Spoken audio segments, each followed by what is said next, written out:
With Tormenta on the way, what better time to have the current and past record-breaking dive coasters face off against each other in an epic coaster duel. Valravn at Cedar Point opened to the public in 2019, stealing the record as the tallest, fastest, and longest dive coaster in the world. Well, only a few years later, 2019, Canada's Wonderland wanted a piece of that action, so they built Yukon Striker, which is still the tallest, fastest, and longest dive coaster until Tormenta opens in the spring of 2026. Coincidentally, my last coaster duel involved the same two theme parks. Canada's Wonderland ended up winning that fight between Maverick and Alpenfury, but it was only by a sliver. Something tells me that this duel will go down a little differently. Before we get into the duel, please do me a favor by clicking on that like button. Newcomers to my channel that love everything roller coasters, be sure to follow.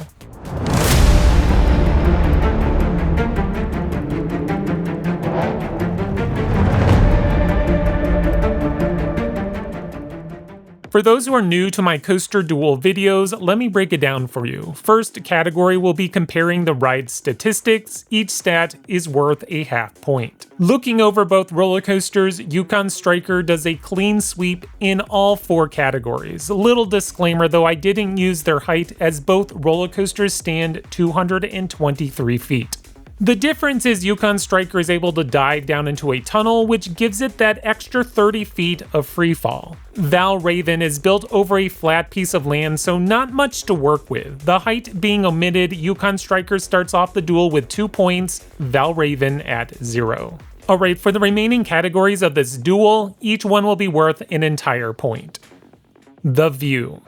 It might seem a little strange, but one of the main features of a dive coaster is the view from the top of the lift. Most of these models, if not all of them, feature a few seconds where you slowly travel from the lift over to the drop. Valravn and Yukon Striker share a very similar start with a slow turn to the right that leads to the 90-degree drop. The view from the top of Yukon Striker is impressive, giving you a panoramic view of the park and surrounding areas.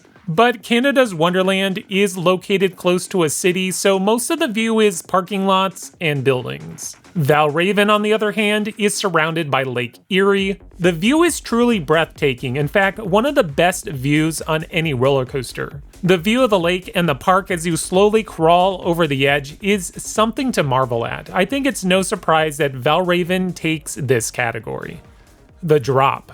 If the view from the top is important, that first drop is the most important part of any dive coaster. It's basically the one trick to these one-trick ponies of a roller coaster. If the dive coaster can't pull off this element, then what are we even doing here? Valravn feels much more like any other dive coaster that came before it. Outside of having that extra 10 feet or so, this drop is very similar to the ones found on SheiKra at Busch Gardens Tampa and Griffin over at Busch Gardens Williamsburg. The coaster holds the train over the edge for a few seconds, building up that anticipation before taking on that 90-degree plummet. Yukon Striker takes this drop and turns it up a notch. As the train is dangling over the edge, you can see straight down to the body of water that you are over and notice that the track disappears into a tunnel. Once the train starts its free fall, that extra 30 feet of track or so is noticeable. Kind of reminds me of a Giga Coaster drop, like you are falling forever. Once you reach the bottom, the G-forces are very prevalent, pushing you back in your seat as the train enters the obligatory Immelman. Valravn has a fun drop, but Yukon Striker has a great drop, earning this point. Presentation. Valravn, outside of the statue at the entrance of the queue, there is no theming to speak of. The theme is more about the presentation, where the coaster is located, how it interacts with the pathway below, the incredible view at the top, and the nice foliage surrounding the ride. Yukon Striker adds a little bit more to the theming, but nothing crazy. The ride is located in the Frontier Canada section of the park, so the ride matches the area, but again, nothing too crazy. Similar to Valravn, Yukon Striker is about the presentation, which goes a little further than Valravn. The tunnel, trees, foliage, pathways, and vortex all surround the ride makes Yukon Striker feel as if it's always been there and everything else just kind of sprung up around it.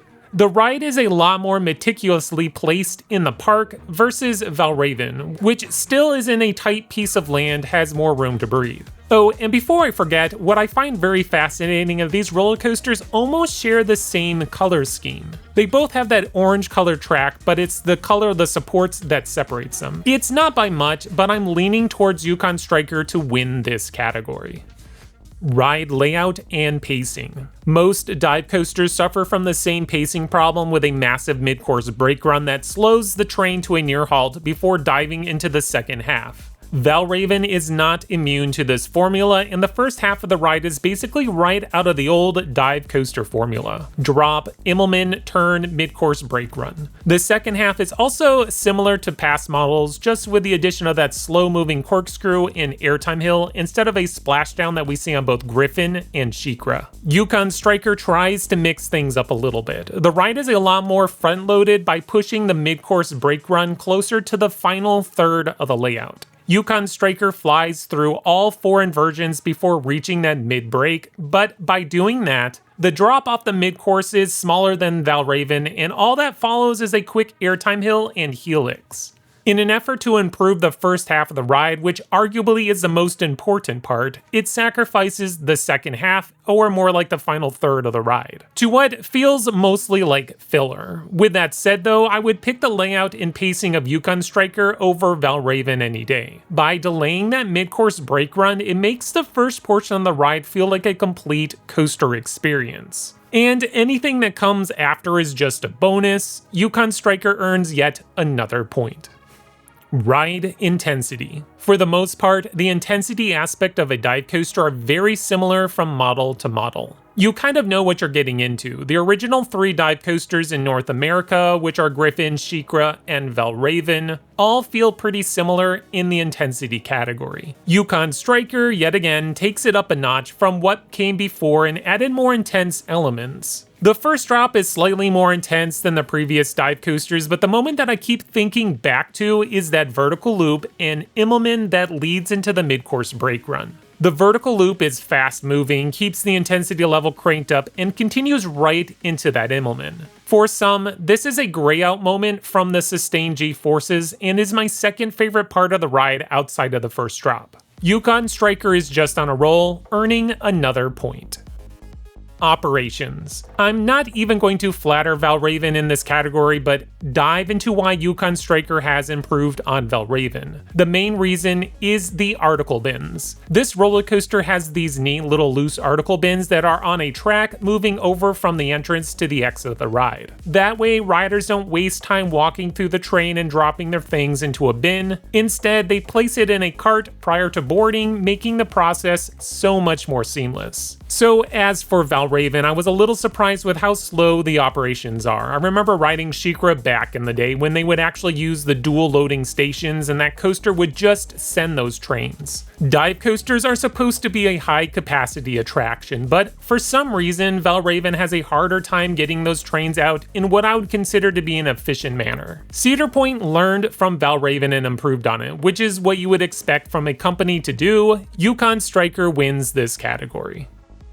Ride smoothness. Even though Yukon Striker has been operating for a few years, I didn't get my first ride on this attraction until this past summer. The most recent dive coaster in my mind was Iron Menace, and let's just say I'm not a fan. I was really nervous that the rattle and jankiness of that dive coaster would be found on Yukon Striker, because let's be honest, Valravn isn't glossy smooth either. I would argue that both SheiKra and Griffin are smoother rides, and they are over 10 years older than Valravn. But anyways, back to Yukon Striker. After my first ride, my concern instantly vanished. This dive coaster is smooth. Sure, it has a slight rattle, but I would say it's improved even more so than Valravn. With that said though, my latest rides on Valravn have been so much more glossy smooth than they were in the past when the ride opened, so in fairness of this review, I will make this category a tie.